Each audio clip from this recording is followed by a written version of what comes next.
Hello everyone, and welcome back to my show. Well, a new year has come, and a lot of things have happened over the month of December. Deathwing is on the loose with people standing in his fire. We have goblins and worgen running around everywhere. We have new places to explore, old places to revisit, a new profession that is just as bad as fishing, and all sorts of other things that you probably don't give a damn about. Cannibalism is fun. Oh, and of course I'm rocking out in my new Tier 11 gear.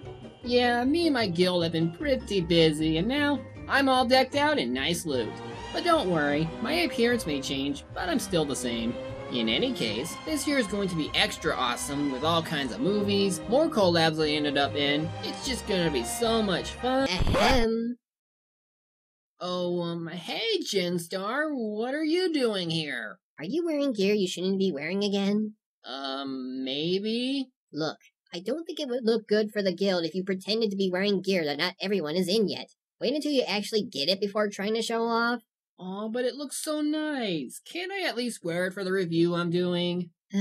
Fine, but after you're finished, it's back to T10 for you. Right. Anyhow, why don't we get started? But first, the opening. No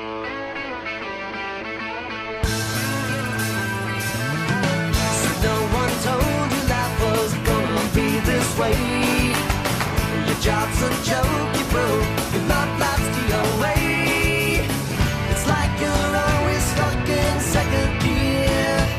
When it hasn't been your day, your week, your month, or even your year. But I'll be there for you. When the rain starts to fall, I'll be there for you. Like a big man before. I'll be there for you.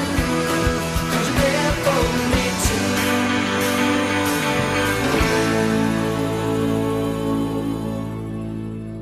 Perhaps many of you are familiar with the movie Jaws, released in 1975. The movie was a thriller film that took the standard shark attack scenario and transformed it into one of the greatest movies ever made, even landing a 100% fresh rating by Rotten Tomatoes. The beauty of this movie is that it reminded you just how frightening a shark attack can really be. Even if it was overdramatic, it's still something I would recommend seeing. And of course, it's these type of movies that cause people to try and imitate it, or in this case, parody it. Which is why today we'll be looking at the movie that tried to chow down on the success of Jaws, Piranha. Now this movie I never had the chance to see before, but from what I heard it was quite good. Mostly because it just makes fun of the concept of man-eating creature that Jaws had. In other words, it's part comedy. And seeing as how it was directed by Joe Dante, who also had a hand in Gremlins and Inner Space, you were sure to have a film where the science tends to backfire and lead to situations too strange even for the movie. And are we going to get to see strange things here? Well, let's not waste time. The movie opens up with two random teens that are meant to serve as monster bait for the opener as they stumble upon an abandoned military facility. Doesn't look like anyone's been around here for a while. Let's go inside and check it out. I wonder why this place wasn't on your map. Maybe it's supposed to be a secret. No, really? I would think that sign from earlier would mean otherwise. They eventually find a pool, and the girl thinks about going for a swim, which results in, oh god, why? Of course, the male teen thinks it might be a sewage plant, but his girlfriend doesn't care and pushes them in. Then, just like in Jaws, you get a bit of that ominous music that plays just before the boyfriend gets pulled under, leaving the girlfriend to die. Get back the moonlight deep in the dark. You surrender your heart, but you know that you get back the moonlight. No, you can't fight it. After the credits, we see our main character Maggie McKeown, played by Heather Menzies, playing what looks like Jaws for the Atari. Oh wait, it really is a Jaws game, for the Atari arcade. Neat! Anyway, she's sent by her boss to go find the two teens that we saw die earlier. Though really, is it a good idea to send someone like her to find anybody? I wouldn't doubt her experience, but she seems quite the ditz. Oh my gosh, my ticket! I could have sworn I put it in my pocket with my ticket. Yeah, this girl is screwed. Oh, and of course we need to have our male lead. Enter Paul Gorgon, played by the late Bradford Dillman. He gets his drinks from his friend Jack, played by the late Keenan Wynn, who I remember for being in Herbie Rides Again. Seeing him here as this seemingly nature-loving man is like a huge contrast to his role as Alonzo Hawk. Oh. Got the river. Wakes me up in the morning. Gives me a bath. I'll give you 10 minutes to get your stuff together and get out. Before I grind this dump to powder. Oh, it looks like Maggie overheated the engine again. Oh, why did they send her out here again? Anyway, she runs into the brawny man, hoping to get some answers in regards to the missing teens. But he just acts like a huge jerk. Well, if they drowned, they'd be swept down at the dam, you see. So you're starting at the wrong end. Boy, you're the wrong end, all right. And there was some kind of Army test site way up the mountain, but that closed down 5-6 years ago. So much for being a secret facility. So she takes Paul along and she breaks into the facility grounds. Seriously, don't you know there might be monsters locked in there? As they make their way to the pool where it seems as if the teens might have been here. Oh, and fake scare!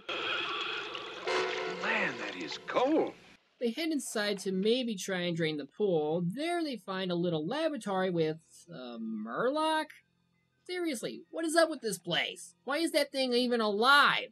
It's like we've gone from Piranha to Aquatic Spore. Well, if it still works, it's the quickest way to know if they're down there or not. What are you doing? Okay, where the hell did you come from? Were you like asleep in that corner? And how did they not see you on the way in? Oh, be careful not to step on the obviously bad effect. Are you all right? They find a skeleton at the bottom of the pool before Maggie realizes, I left the keys in the Jeep. Oops, now Crazy Man has it. But he doesn't get far.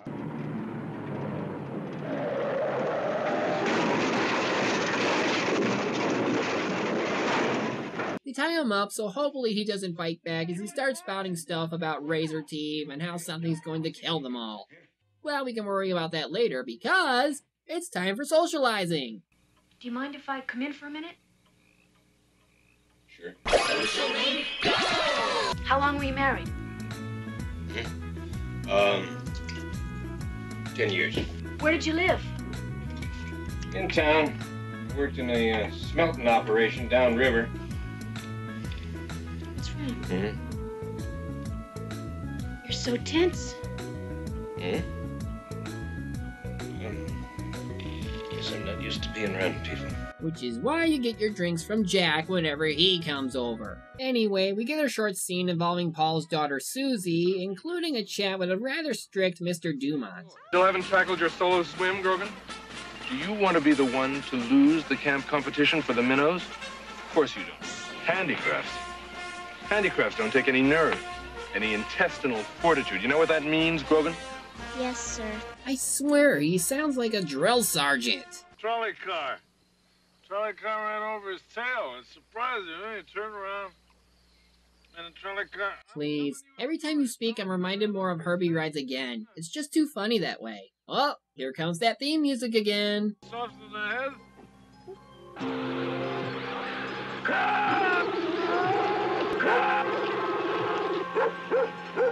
Well, that was kind of abrupt. Anyway, Crazy Man reveals himself to be Dr. Robert Hoke, who explains that while Maggie and Paul were at the facility, they let loose the piranha that were in the pool. They don't believe him until they come across the corpse of Jack. He must have dragged himself this far. Bled to death. Well, I'll get a shovel. You wouldn't want to be buried in town. While that's being done, we see more people that we don't care about, and of course, the father bites the dust. Oh joy. Back with the river junkies, Hoke further explains how the piranha were being experimented on to be used in North Vietnam. But of course the project got screwed over when the war ended. Realizing that the camp Susie goes to is on the other side of the dam, they need to find a way to stop the fish from going onto the other side and killing everyone. They come across the boy who lost his father, and it's here Hoke decides to at least redeem himself for all the crap that's happened.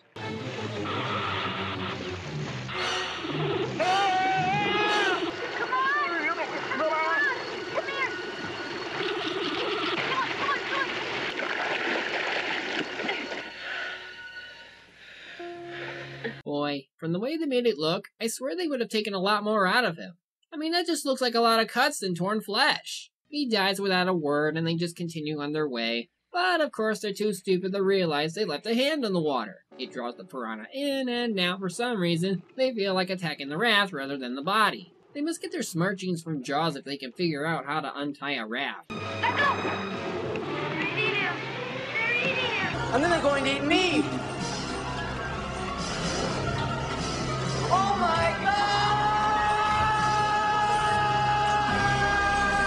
After barely getting on land, Paul rushes over to the dam, which is being operated by a guy who's just as much of a klutz as Maggie, just as he was about to open up the dam. Don't open it!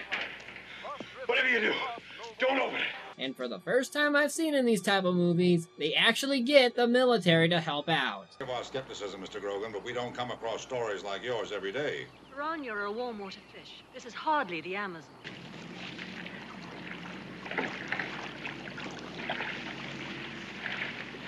Well, there's your proof.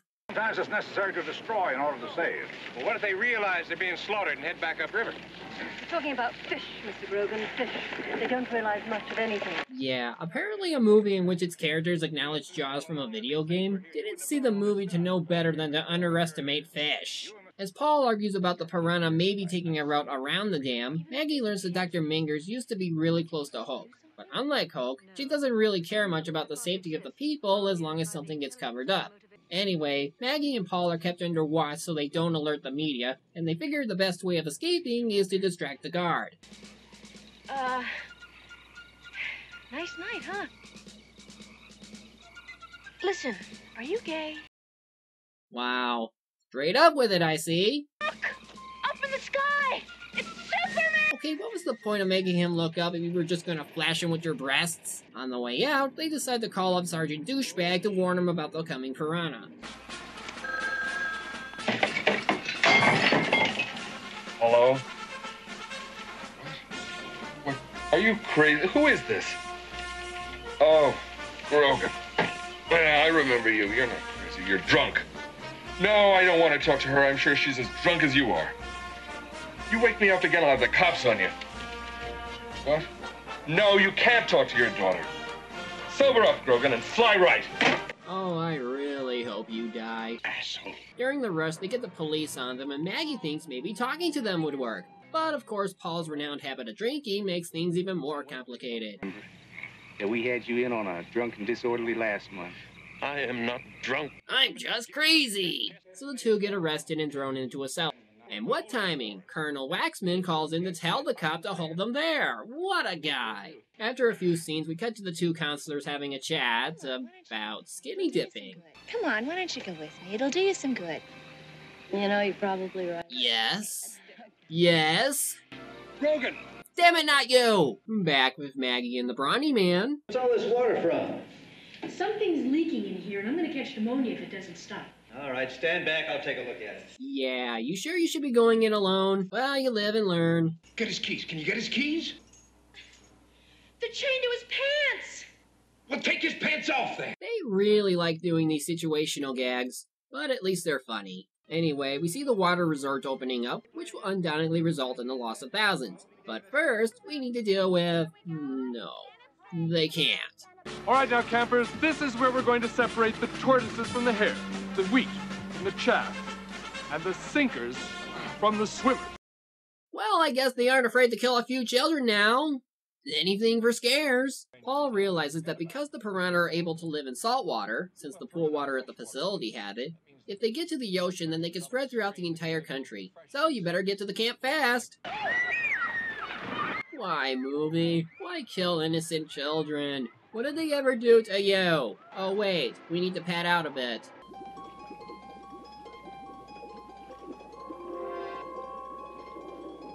Jeez, those piranha are taking forever. What, did they get the slow genes from the anaconda? Seriously, it's like over a minute and nothing's happened. Finally! And it's about time he got what he deserved. So about 2 minutes later, Susie manages to go out and save one of the counselors, but the other one gets pulled under to her doom.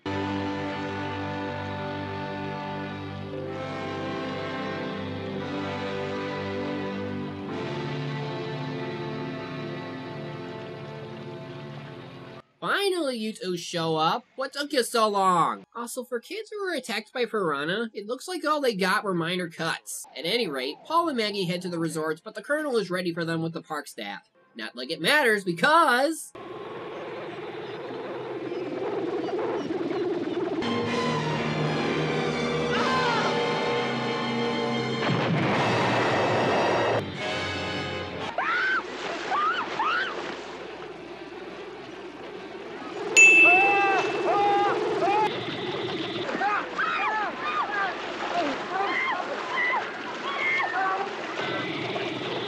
piranhas are gone mad! Oh, and I love this particular line from the assistant. I thought I told you not even to say that word. But the piranhas. What about the goddamn piranhas?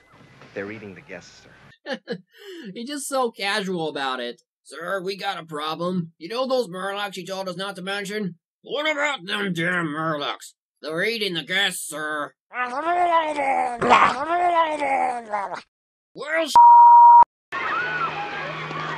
oh, the humanity of it all. What the hell took it so long? Half the park is already dead. Oh, and so is Waxman. I never liked him anyway. Where are we going? Lake Narrow's where the outlet for the refinery was. If it isn't capped off, there might be enough waste left in the smelting tanks. It'll kill the fish? It'll kill anything.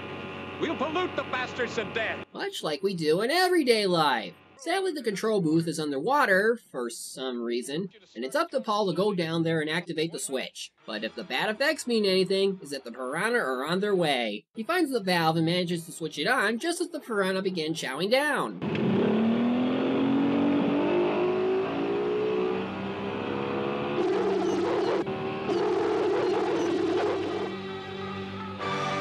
I can't really say if that would kill him or not, but hey. All things considered, everything turned out fine. Sure, hundreds of people are dead, but hey, it could have been worse, right? As an expert in tropical species, what danger is there in the possibility of the piranha reaching the ocean? Oh, none at all. Most of them will have been destroyed by... There's nothing left to fear.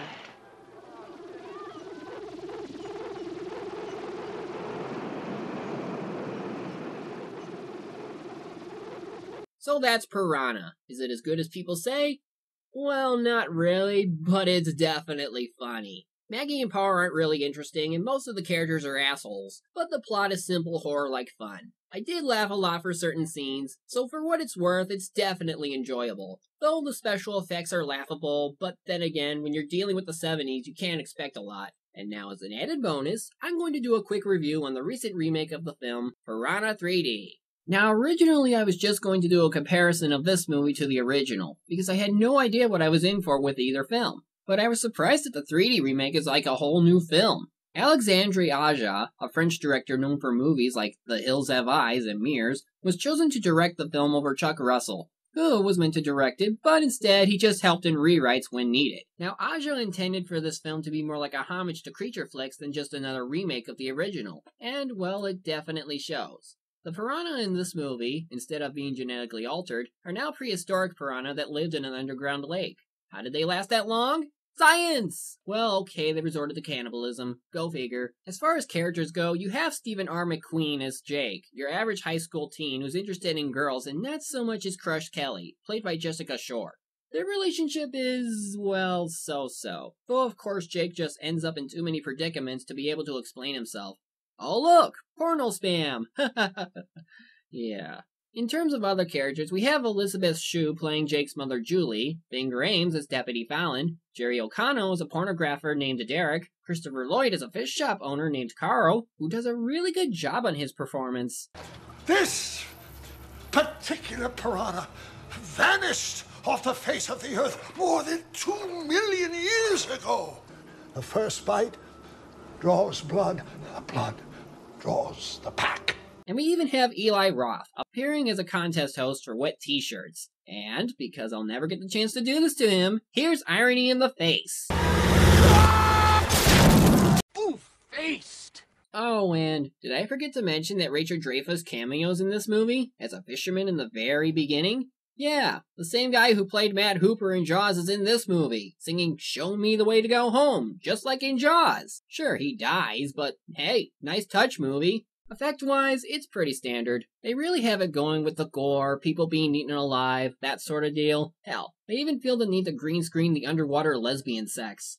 Yeah, there'd be a lot of breasts in this movie. Too much for my standards, though. Still, it's nice to see fatalities done in a way that's cheesy, but not too cheesy, or at least to the point where it's intentional for this type of movie. Even the supposed 3D effects don't look very impressive. Though, then again, I missed it at the theater, so I can't say if it was really good or not. Finally, the overall story. Well, of course, it's spring break vacation gone to hell with tiny man-eating fish that want to devour us all. Though unlike the original movie, which kinda had a more suspenseful feel with the eventual onslaught of people, This one felt more like most modern-day horror flicks, by adding in sex and an extra amount of dumbass characters. I mean, for Jake to be this greedy to leave his siblings home alone is a bad sign of a character who has no regard to safety. Plus, Derek comes off as really obnoxious to the point where it's just stupid. Hell, they even have a scene where the piranha eat his penis and spit it out. In fact, it's this kind of scene that made Jerry go nuts towards the studio about his portrayal in the film. Other than that, though, the story at least manages to scare you in every way it can while supplying you with tons of fan service. Overall, this remake is fine for any fan of horror or B-movies in general, but this isn't really my type of film. Any film that goes far out with the sex and fan service isn't anything I would watch. At least in the original Piranha it was campy, but here, it's just service. I will say this much, it's definitely not like other films I've seen people review, so that's a good sign. It's a good remake to what is otherwise a decent horror comedy. Well, that takes care of that. I'm the Media Hunter, bringing you movies straight from the wild. Time's up. I'll be taking your gear now. You really couldn't have waited until I was off screen? Oh.